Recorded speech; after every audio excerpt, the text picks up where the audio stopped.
प्रेक्षक मित्रांनो नमस्कार. आपल्या चॅनलवर नवीन असाल तर चॅनलला सबस्क्राईब करा. तर आजच्या भागामध्ये इकडे आता अवंती आणि नीता, अवंती खाली थांबलेली असते. अवंती आता धैर्यला म्हणत असते की धैर्य तुम्ही वर नका जाऊ, थांबा ना थोड्या वेळ. अहो सावीला जेवायला न्या ना. तर आता धैर्य म्हणतो की नाही, अहो आता ती तिकडूनच जेवण करून आलो, ती कशाची जेवते, तिला जेवायचं असेल तर मी देईल ना, असं धैर्य म्हणतो. तर इकडे जी नीता असते, नीता आणि सावी, तर आता त्यांना तो नंबर सापडतो. सावी म्हणते एक ॲप आहे मला माहिती आहे, त्याच्यावरून आपण सगळं शोधू शकतो आणि कुणाचा नंबर आहे काय हे सगळं शोध लावू शकतो. तर आता लगेच त्या गाडीच्या मालकाचं नाव शोधत असतात.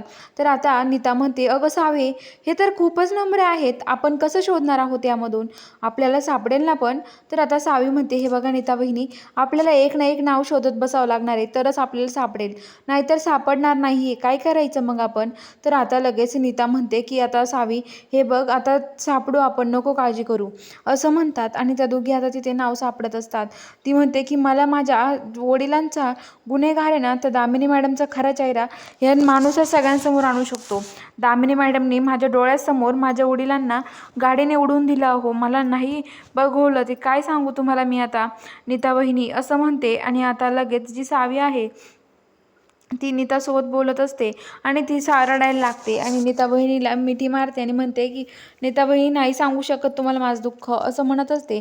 तेवढ्यात आता ती धैर्य म्हणतो की वहिनी काय झालंय, तुम्ही मला का अडवताय वर जाण्यापासून, नक्की तुमचं सावीचं काय चाललंय, मंदिरात पण काहीतरी चालू होतं, मला बघू द्या. आणि आता धैर्य रूमकडे येतो, रूममध्ये येऊन बघतो तर नीताना सावी ती रडत असतात.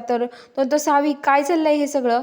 तर आता तो म्हणतो की वहिनी काय झालंय. तर आता लगेच सावी त्या म्हणतात काही नाही काही नाही आणि ते सगळं लपवतात. तर इकडं रात्री झोपल्यावर सावी तिथे झोपते आणि धैर्य तिथे आता सावीला बघतो. तर आता बघूया पुढील भागात नक्की काय ट्विस्ट असणार आहे. बघायला चॅनलला सबस्क्राईब करा.